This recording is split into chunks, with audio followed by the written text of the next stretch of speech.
de sintonizar frecuencia 13.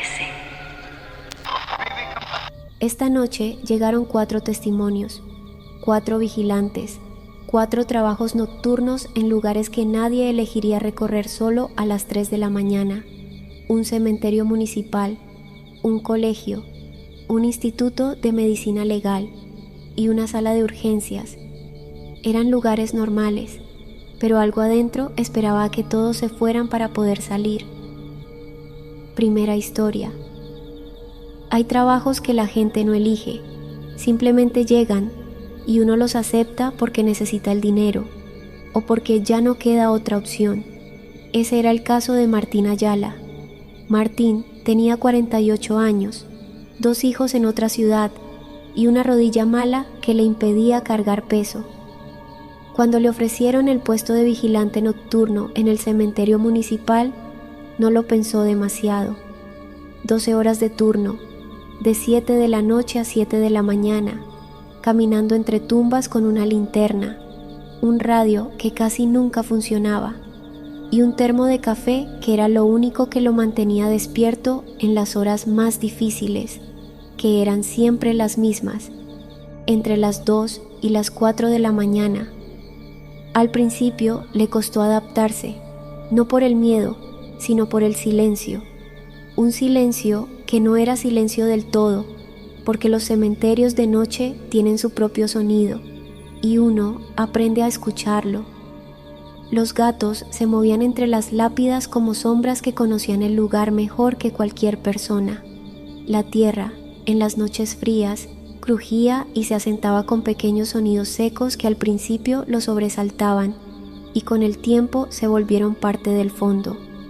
Uno aprende a distinguir cada ruido, uno aprende que es normal y cuando lleva suficiente tiempo en un lugar, aprende a reconocer cuando algo no lo es. Lo que empezó a pasar en marzo no era normal. Hay que entender cómo era ese cementerio para entender lo que le ocurrió a Martín. Era un cementerio viejo, municipal, de una ciudad mediana. Tenía 3 sectores bien diferenciados. El sector central era el más concurrido, el de las familias con recursos, donde las tumbas eran grandes, algunas con techos y bancas de mármol, muchas con flores frescas que alguien traía regularmente. El sector este era más modesto pero igualmente ordenado, lápidas sencillas, fotos plastificadas, nombres escritos con buena letra, y luego estaba el sector del fondo, al que los empleados más antiguos del cementerio llamaban simplemente el fondo, sin más explicación. Era el sector de los que no tenían familia, los que morían solos, los que nadie reclamaba, los indigentes, los desconocidos. Las tumbas de ese sector eran apenas montículos de tierra con una pequeña placa de cemento numerada, sin nombres en algunos casos, sin fotos en todos. Martín hacía 3 rondas por turno, una al caer la noche cuando todavía había algo de luz, una a la medianoche y una alrededor de las 4 de la mañana, que era la que más le pesaba porque hacía mucho frío y el café ya se había acabado. La ruta siempre era la misma, empezaba por el sector central, luego iba al sector este, después al fondo y finalmente le daba la vuelta a la caseta. Eran 40 minutos de caminata si lo hacía sin apuro. La primera noche que escuchó su nombre fue un martes. Estaba terminando la ronda de medianoche, justo en el cruce entre el sector este y el fondo, cuando lo escuchó. Apenas un susurro, casi podría haber sido el viento formando una sílaba por accidente, pero era su nombre, Martín. Vino de algún lugar adelante, hacia el fondo, y duró menos de un segundo. Él se quedó quieto, apuntó la linterna hacia donde había venido el sonido y esperó. No había nada, solo la oscuridad entre las placas de cemento numeradas y el sonido del viento entre los árboles del muro perimetral. Lo dejó pasar. El cansancio hace cosas raras, y Martín llevaba 3 noches con poco sueño, porque su rodilla había estado especialmente mal esa semana. La segunda noche no pudo atribuirlo al cansancio. Era la ronda de las 4 de la mañana. El fondo estaba especialmente oscuro esa noche, porque la luna había desaparecido detrás de una capa gruesa de nubes. Martín iba por la mitad del sector este cuando lo escuchó de nuevo. Esta vez no fue un susurro, fue una voz clara, baja pero articulada, que pronunció su nombre completo, Martín. Y luego, como si esperara que él respondiera, hubo silencio. Venía del fondo.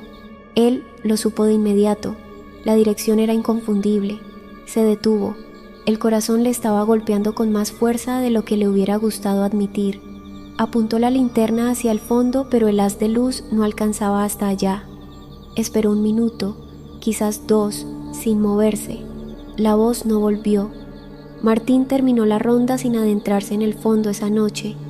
Dijo que había revisado y que todo estaba en orden, y anotó eso en el cuaderno de registro. La tercera noche decidió seguirla. Había algo en él, una terquedad que la gente que lo conocía reconocería de inmediato, que no le permitía simplemente ignorarlo. Si había alguien en ese cementerio a las 4 de la mañana, era su trabajo saberlo. Eso se dijo, que era su trabajo, que no había otra razón. Esperó a que la voz llegara, y llegó, puntual, en la misma ronda, en el mismo punto de cruce entre el sector este y el fondo. Esta vez la escuchó con más detalle.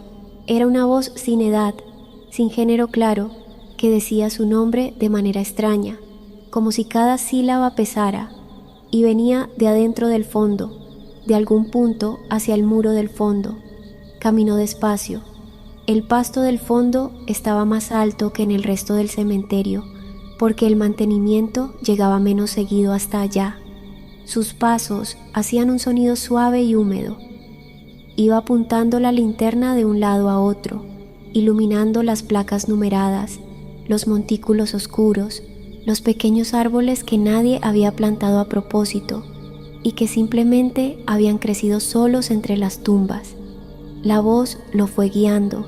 No lo llamó todo el tiempo, sino en intervalos, como si supiera exactamente dónde estaba él y quisiera llevarlo a un punto preciso.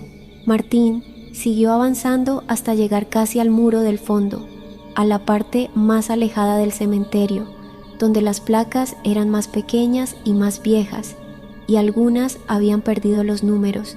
Entonces la voz se calló.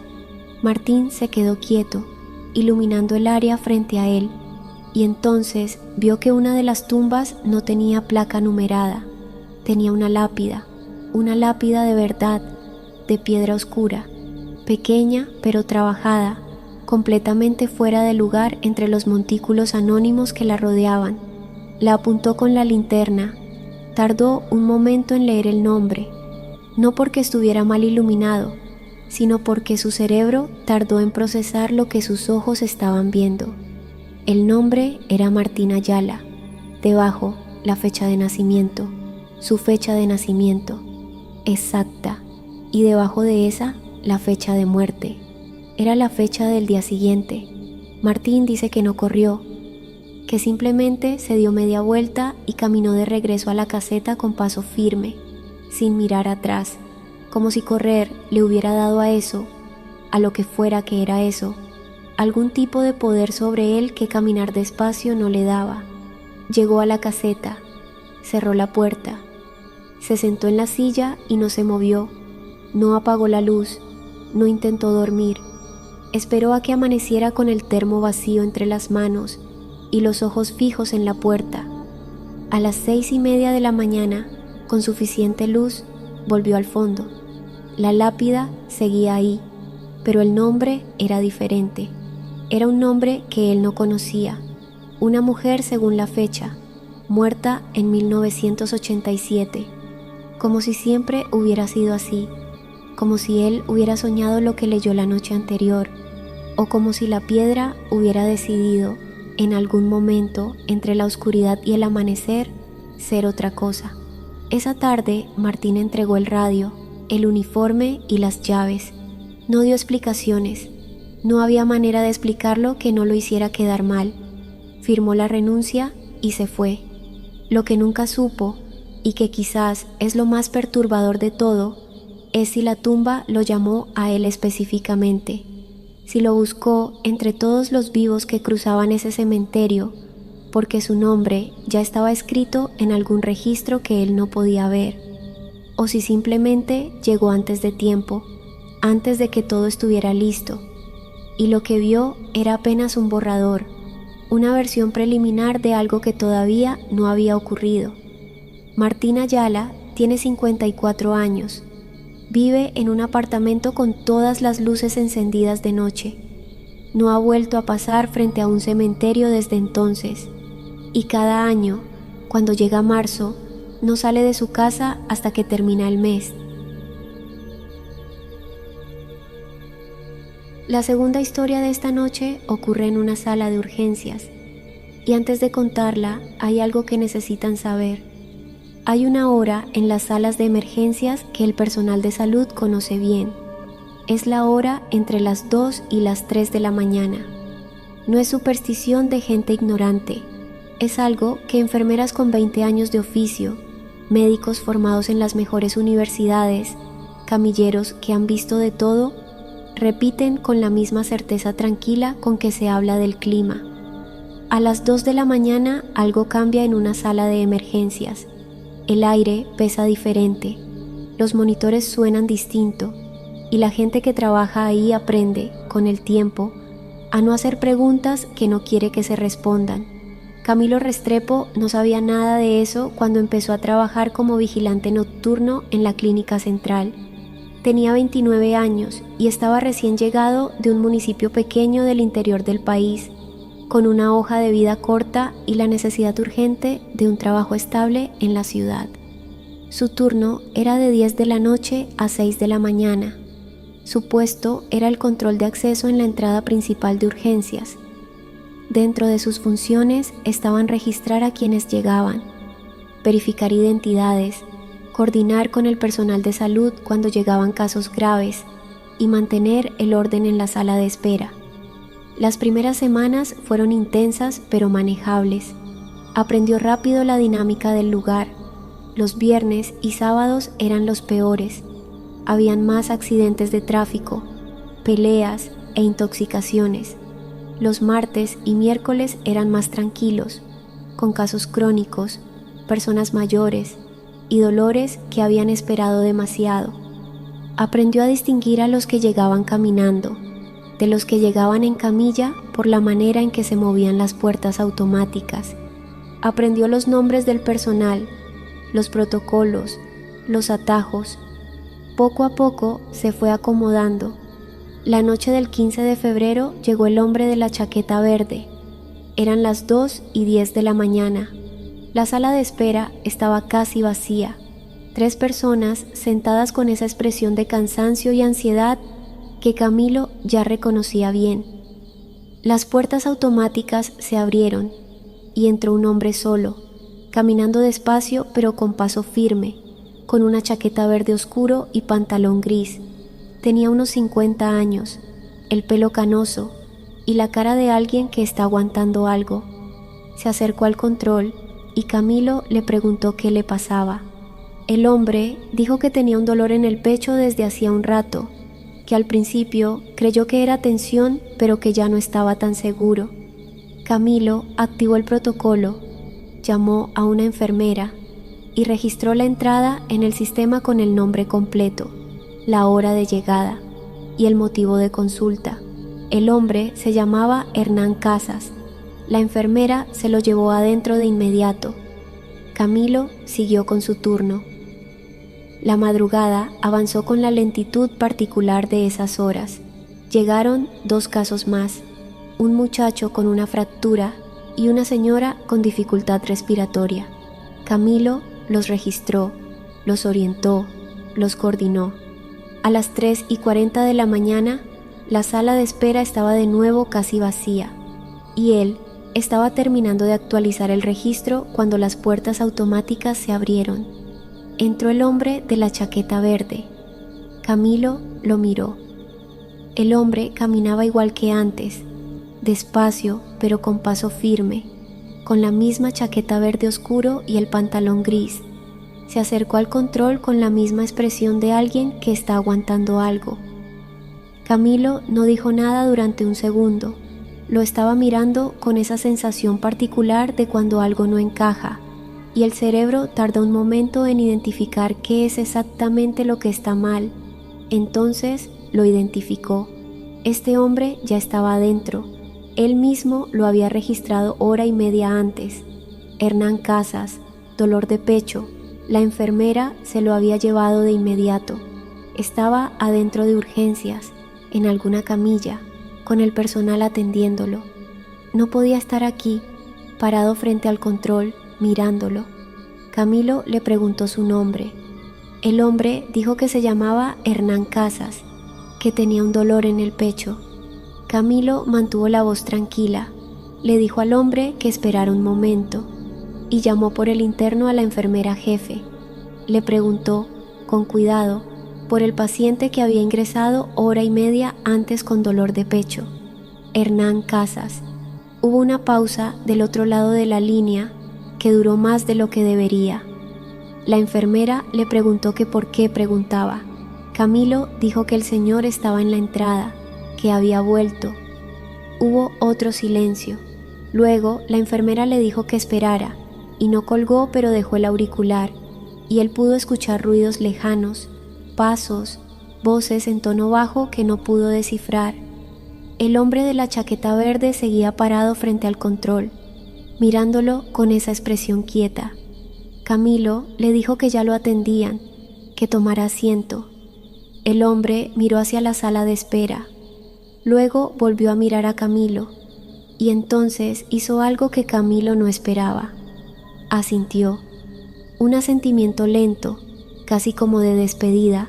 Se dio la vuelta y fue a sentarse en la silla más alejada de la sala de espera, junto a la ventana que daba a la calle oscura.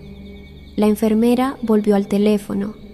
Le dijo a Camilo, con una voz que él recordaría después como demasiado controlada para la situación, que el señor Hernán Casas había fallecido 20 minutos atrás, que habían hecho todo lo posible, pero que el infarto había sido masivo y que no hubo nada que hacer.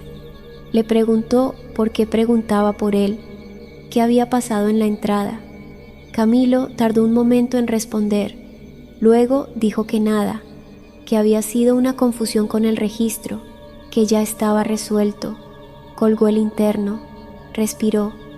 Luego miró hacia la silla junto a la ventana. La silla estaba vacía.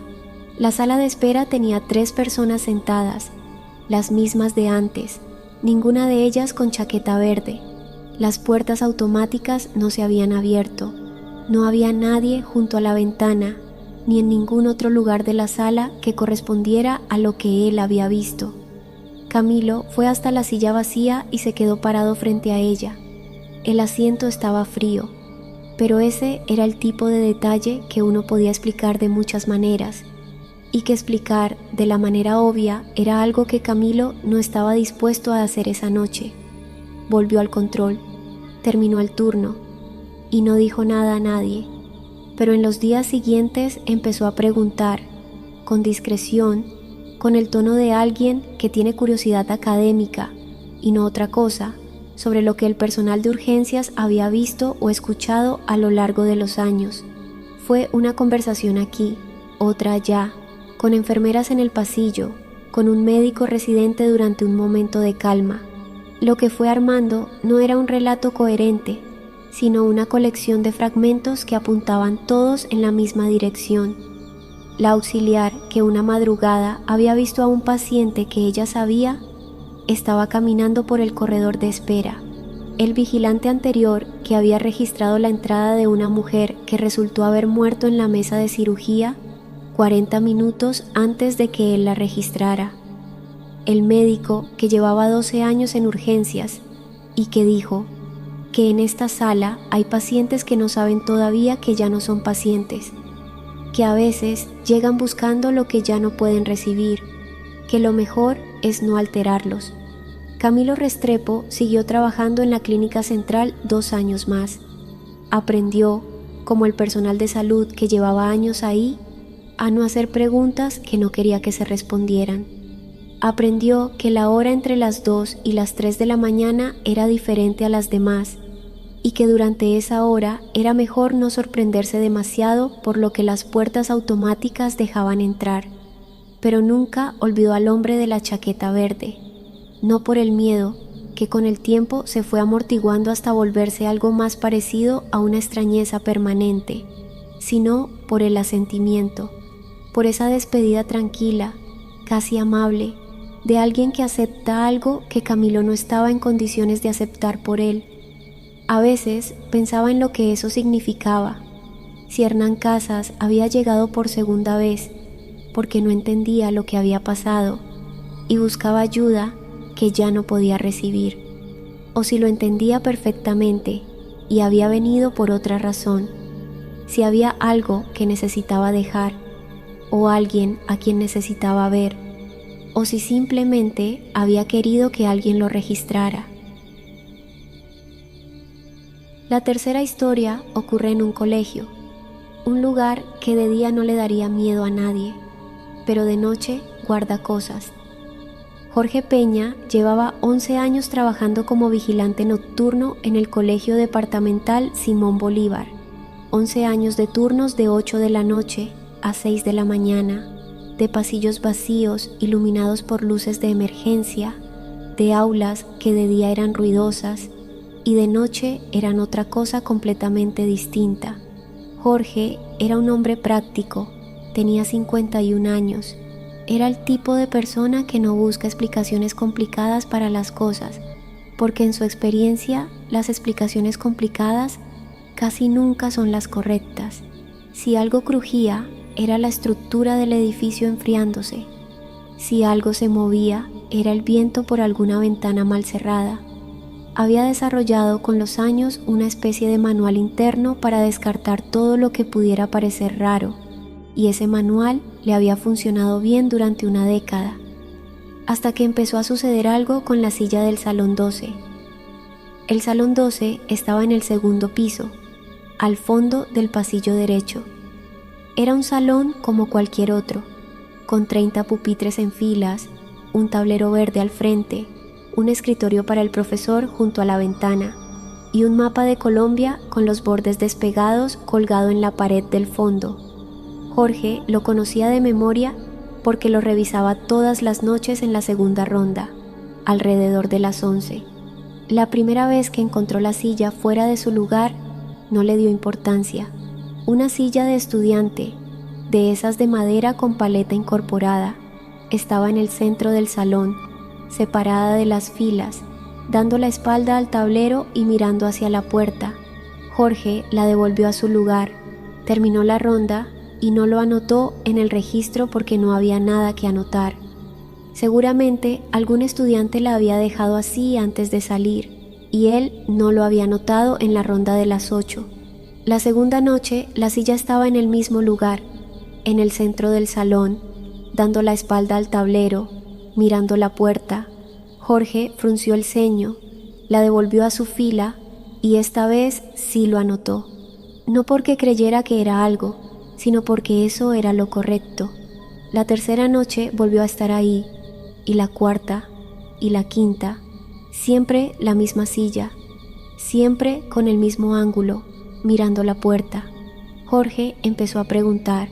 Le preguntó a la profesora del Salón 12, una mujer de unos 40 años que enseñaba ciencias sociales y que lo miró con una expresión extraña. Ella dijo que no, que sus estudiantes no hacían ese tipo de cosas, que probablemente era algún muchacho de otro salón que entraba a molestar. Jorge le preguntó a los celadores del turno de día. Nadie sabía nada. Nadie había visto nada. Decidió hacer algo que no estaba en el protocolo, pero que le pareció razonable. Después de la ronda de las 8, volvió al Salón 12, se aseguró de que todas las sillas estuvieran en su lugar y cerró el salón con su llave maestra. Guardó la llave en el bolsillo. Nadie más tenía copia. A las 11 de la noche abrió el salón. La silla estaba en el centro. Mirando la puerta, Jorge se quedó en el umbral durante un buen rato. Miró la silla, miró el salón. No había señales de que alguien hubiera entrado. La ventana estaba cerrada con seguro. No había otra entrada. Él tenía la única llave en el bolsillo, y el bolsillo había estado en su cuerpo durante 3 horas. Esa noche no durmió bien cuando llegó a su casa al amanecer. Durante los días siguientes consultó con el celador más antiguo del colegio, un hombre que llevaba más de 20 años ahí y que se llamaba Don Efraín. Don Efraín lo escuchó con paciencia, sin interrumpirlo, asintiendo despacio. Cuando Jorge terminó, Don Efraín se quedó callado un momento y luego le dijo que el Salón 12 había sido, muchos años atrás, antes de una remodelación, el salón donde ocurrió algo con un estudiante que la directiva del colegio prefería no mencionar. Los detalles Don Efraín no los sabía con precisión, o no los quiso decir. Solo dijo que desde entonces había gente que prefería no quedarse sola en ese pasillo de noche, y que él personalmente hacía sus rondas por ese corredor más rápido que por los demás y sin detenerse. Jorge procesó eso, lo procesó durante varios días y luego tomó una decisión que Don Efraín, cuando se enteró, dijo que él nunca habría tomado.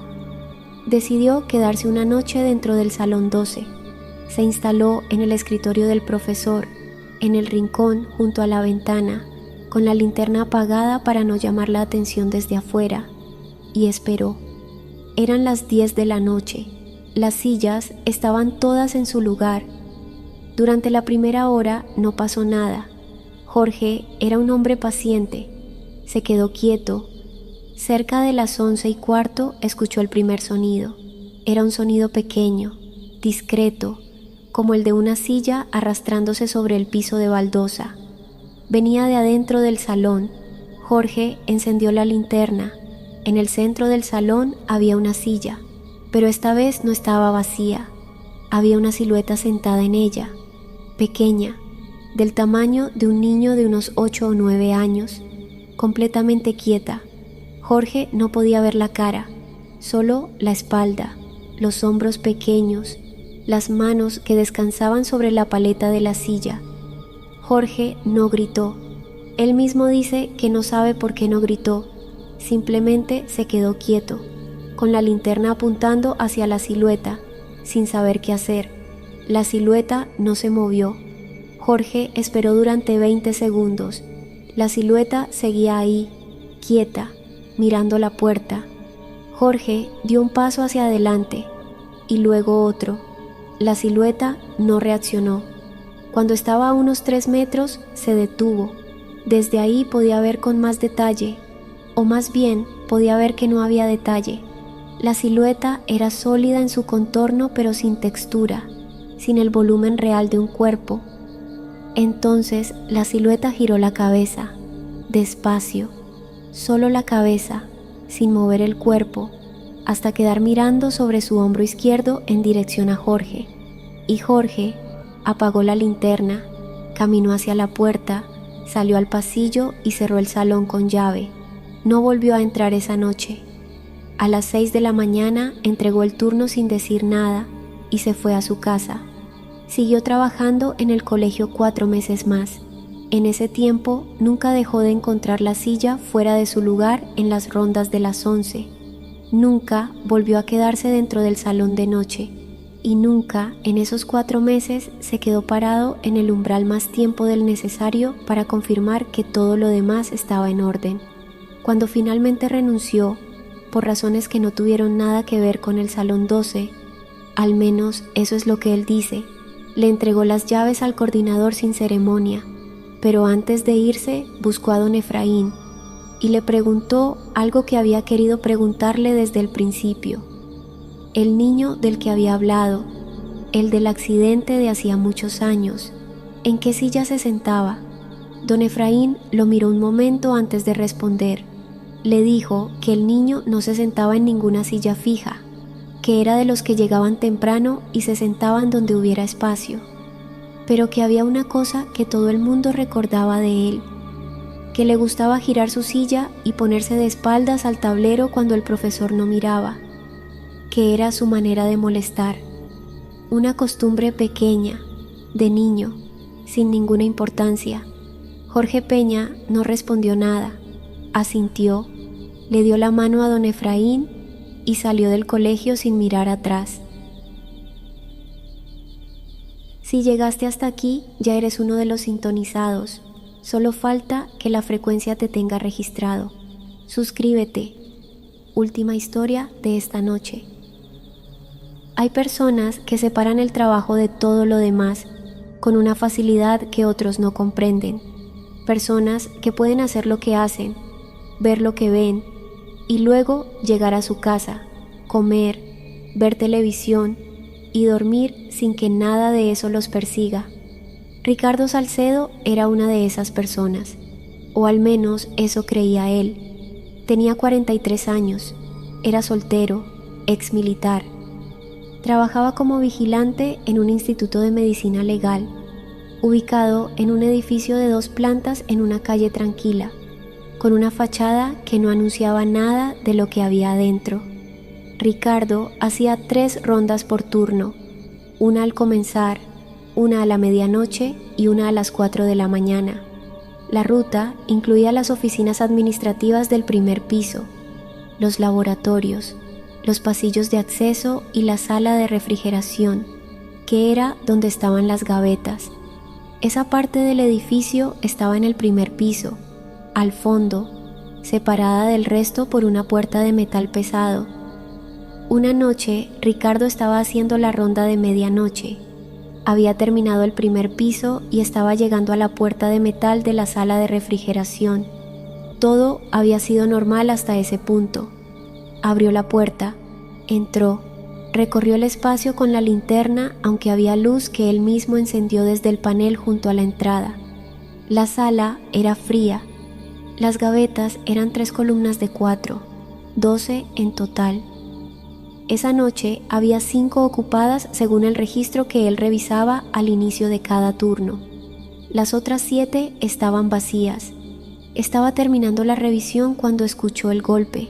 Fue un sonido metálico que venía de alguna de las gavetas del panel central. Ricardo se quedó quieto.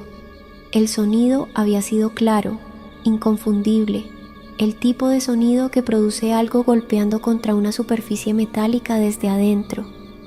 Se quedó mirando las gavetas durante varios segundos sin moverse. Luego revisó el registro. Las gavetas ocupadas eran la 2, la 5, la 7, la 9 y la 11. El sonido había venido del panel central, donde estaban las 5, la 6, la 7 y la 8. Las 5 y la 7 estaban ocupadas, la 6 y la 8 no. Ricardo revisó la puerta de acceso al edificio, revisó el registro de entrada. Nadie había entrado después de las 7 de la noche. Él era la única persona en el edificio. Volvió a la sala, se paró frente al panel central y esperó. Y al ver que ya no habían ruidos, terminó la ronda y se fue a la caseta. Pero no pudo dormir. Se quedó sentado con el radio encendido y el registro en las manos, mirando las palabras que él mismo había escrito. Sonido en panel central, probable acumulación de gases. Se las leyó 3 veces. La explicación era razonable, era la explicación correcta, la única explicación posible. A las 4 de la mañana hizo la ronda siguiente, abrió la sala de refrigeración, encendió la luz y escuchó el golpe antes de haber dado 3 pasos adentro. Esta vez fue más fuerte, y no fue uno solo, fueron 3 golpes seguidos, con un intervalo de unos 2 segundos entre cada uno. Los golpes venían de las cabinas del centro. Ricardo no se movió durante lo que él calcula que fueron unos 30 segundos. Los 3 golpes no volvieron. El silencio de la sala era absoluto, salvo por el zumbido de la refrigeración. Ricardo estaba mirando la gaveta 8 y la gaveta 8 era una superficie metálica gris sin nada particular, igual a las otras 11. Estaba cerrada, como siempre había estado. Fue hacia ella. No supo después por qué lo hizo. Se paró frente a la gaveta 8, puso la mano sobre el tirador y esperó. Seguía sin escuchar el ruido. Entonces jaló. La gaveta estaba vacía. Era una gaveta sin asignar en el registro, sin ningún cuerpo, limpia y fría, y completamente vacía. Ricardo la cerró. Se quedó parado en la sala un momento más, mirando el panel. Revisó las gavetas 5 y las 7, las que estaban ocupadas, solo para confirmar lo que ya sabía. Estaban cerradas, selladas, sin ninguna anomalía. Todo estaba en orden. Terminó la ronda y volvió a la caseta. Lo que no anotó en el registro era que cuando abrió la gaveta 8 y la luz interior cayó sobre el fondo metálico vacío, había algo ahí, una marca, como la que dejaría alguien golpeando desde adentro con los nudillos, en el interior de la puerta de la gaveta. Esa mañana, cuando llegó el forense, le preguntó con cuidado y sin dar demasiados detalles si había alguna explicación para que el interior de una gaveta vacía mostrara marcas de impacto en la puerta. El forense lo miró un momento y le preguntó cuál gaveta. Ricardo le dijo que la 8. El forense dejó de mirarlo, miró hacia otro lado y le dijo que esa gaveta llevaba meses fuera de servicio, que había un problema con el mecanismo interno y a veces fallaba el seguro, y que cuando éste fallaba, la gaveta se podía abrir desde adentro. Ricardo no dijo nada más. Esa tarde, antes de su turno, fue a hablar con el coordinador de seguridad y pidió que lo reasignaran a otro puesto dentro de la empresa. Lo que sí le contó tiempo después a su hermana fue una sola cosa: que los 3 golpes tenían ritmo, que no eran los golpes aleatorios de un mecanismo fallando, ni la presión irregular de un gas buscando salida. Eran 3 golpes iguales, espaciados, deliberados, como cuando alguien llama a una puerta porque sabe que hay alguien del otro lado escuchando y quiere asegurarse de que sepa que está ahí. Su hermana le preguntó si creía que había algo en esa gaveta. Ricardo dijo que no, que la gaveta estaba vacía, que él mismo la había abierto y la había visto vacía. Pero también dijo que desde esa noche había empezado a preguntarse algo que no lo dejaba del todo tranquilo. Se preguntaba si vacía era lo correcto, o si la palabra correcta era otra, si quizás lo que había en esa gaveta no era nada que se pudiera ver, sino algo que simplemente estaba ahí, en ese frío seco y constante, esperando que alguien abriera la puerta.